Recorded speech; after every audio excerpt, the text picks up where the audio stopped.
All right, so the room's finished, painted this lovely, what we call pumpkin spice orange. It's not quite the butterscotch that I originally had said, but the butterscotch looked like Melted withers. baby poop. I was being kind. So we ended up going with the pumpkin spice color. Yep. But the plan is still to forge forward with our gallery wall on the wall directly behind us. So you've been collecting gold frames for probably 3 years at this point. 2. We've only been here 2.5 years. For 2.5 years. Pretty much. And just trying to get some of them on the walls. I believe the plan is we're going to measure this wall. Then we're going to put those measurements in tape on the floor of the study, lay out all our frames, take a picture, and then project that picture onto this wall to make sure that we like the look of it. And then if we do, we can decide what photos go where. Yep. Here we go.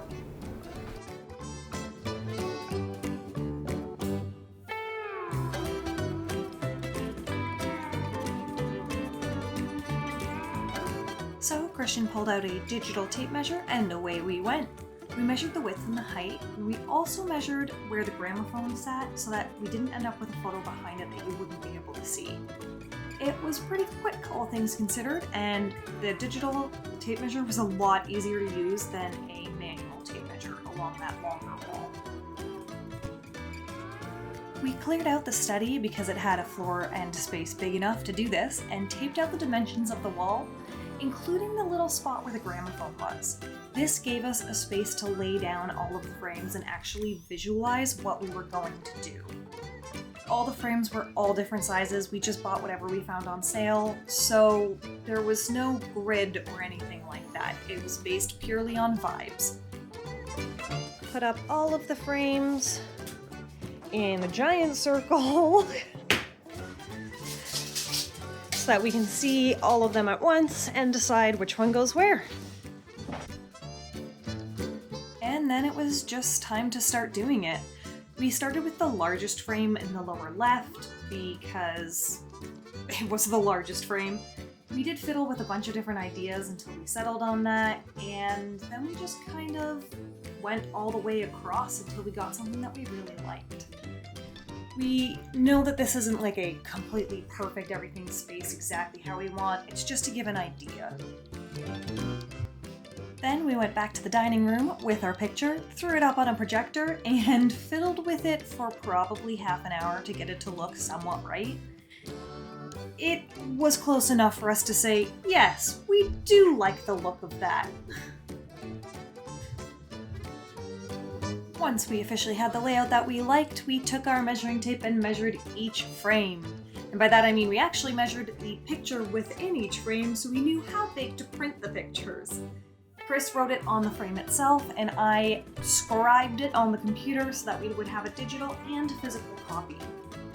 We also put it on the picture we took of the overall look so we knew which picture would be what size. Of course, the cats had to help us. Persnickety was very helpful.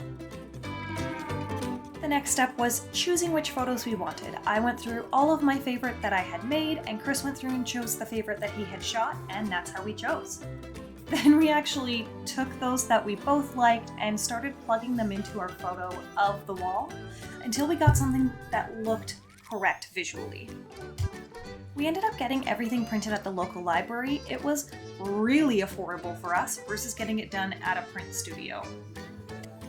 2 of the picture frames were a little darker than we would like, so we took out some gold acrylic paint and gave them a quick dry brush.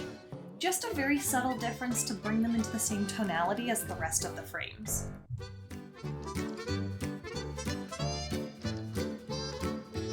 And then it was time for the most time-consuming part of the whole gallery wall, and that was putting our photos into the frame. Now, I didn't show myself cutting all the pictures because I just did that in the sewing room on the cutting table where there was a nice big space. But to do this step, we had to open up the back. They were all done in different ways because these are all from thrift stores. And get into the actual picture and then take the picture apart from the mat. Now, I do promise all of these, when we opened them up, were prints of paintings and photographs. They were no actual originals here. Trust me, I don't think they would have been in thrift stores if they were originals, but in any case, we didn't destroy anything original. And we did end up keeping the old photos in there, the old prints, and putting ours in front of it between the previous art and the mat.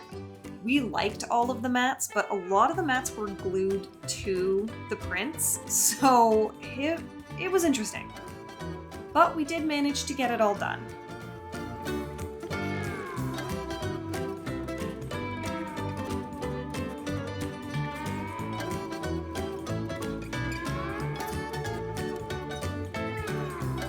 Our plan was to use 3M Velcro, not sponsored, in order to attach all of the frames to the wall. So Chris went ahead and attached the Velcro to the frames. And just so you know, a little behind the scenes, we had actually put a picture up in the parlor a few months ago, and it stayed for a few months, and then the 3M Velcro separated from the frame took a nice nosedive to the floor. Luckily, no one was in the parlor at the time. And the frame died, and the glass went everywhere. We found it before the cats, we were able to clean everything up, and it was fine. But in order to not have the same thing happen, Chris took the time to staple gun the Velcro to the frames this time, and then hammer that flat so that we didn't put marks from the staples into the wall. We spent a lot of time on these walls. We wanted to make sure they were as clear as possible. And so the very first picture we put up was that far bottom left photo because it was the biggest and it was our anchor piece.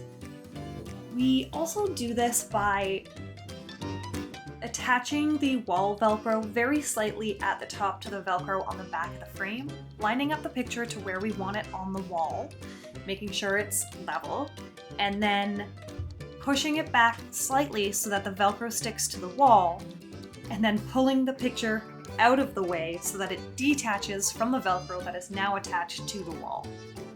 This makes sure that everything lines up properly, and it does take quite a bit of fiddling to do. We've found it's the easiest way to do it all in all.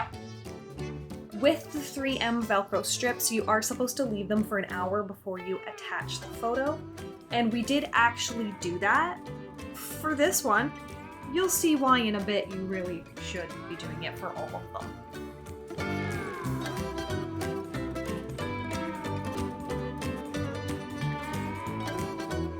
And then we came back, attached the photo to the wall, and kept going with our next set of photos. We actually moved our laser level to the top of where the photos would be, all along the top, so that we had an easy visual guide to know where it was, and started in the top right corner. And then we started moving across towards the center, and we decided, since these were light pictures and we've never had any issues in the past, and we've had a lot of people tell us we can just leave them up, that we would leave those top right pictures up because they were the lightest of all the picture frames. And you can see how that turned out. Do we want to try to take the other two off that are already on, or just trust them to stay? I think trust him to say, yeah. Okay. I'm worried if we try and take them off now. It'll come off of the... Yeah.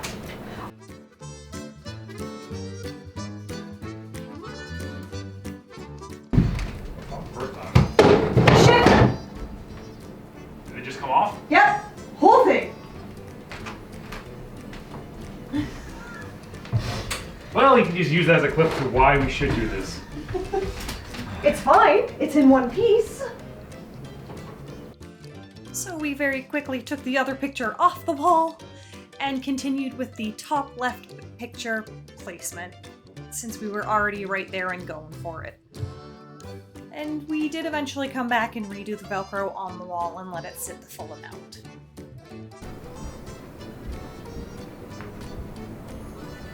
Sorry, this is very important, love. It is.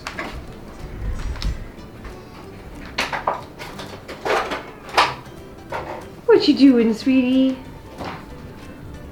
All right. And at this point in time, we also placed the two other photos in the room. One that went on the stairs with the wall, and one that went on the wall with the china hutch. So we waited an hour and came back and started reattaching all of the photos, making sure they were nice and level at the top, and everything looked to be going really well until...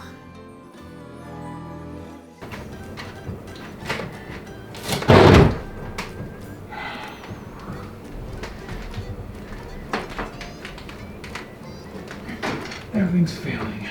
Yeah. So we took the pictures down and just kind of left it for a week because we were very frustrated. In that time period, we did put up the other 2 photos. This one on the stairs has stayed no problem. We have no worry about it coming off. I keep checking it as I walk by and it's still really secure. This other one that we put up by the China hutch, however, looked like it was gonna come down, like came off on half of it, so Chris just took the whole thing down before we had a critical failure. So after sitting on it for a week and thinking about it, we decided that we're just gonna have to put picture wire on the back and hang these with screws in the walls. Which, you know, we didn't want to put holes in the walls, but we really want this gallery wall up, so that was the decision to be made.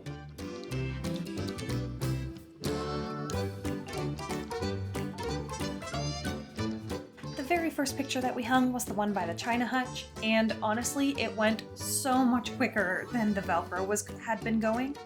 So Chris ended up 3D printing a little piece that held the picture up by the hanging point, that we could place it where we wanted it to, then unhang the picture and know exactly where the nail had to go because we knew exactly where the picture wire was. Super helpful, no measuring or guessing, we knew exactly where it was.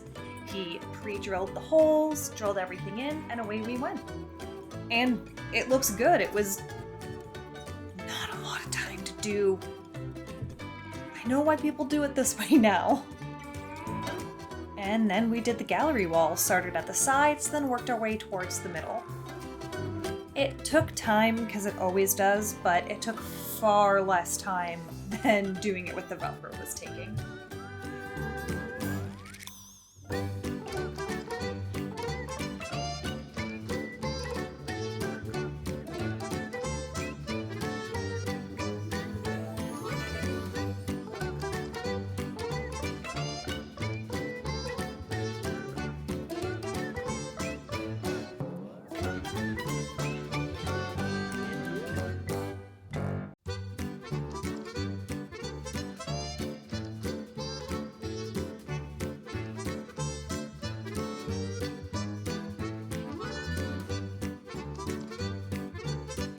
As a bonus, here's some footage of us putting up the photo in the parlor.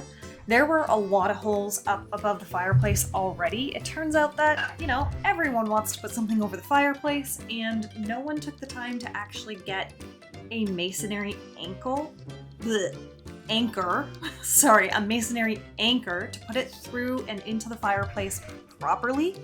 We did end up going out and getting one and using some heat-safe adhesive to put it in nice and securely so that we could actually get something that would stay.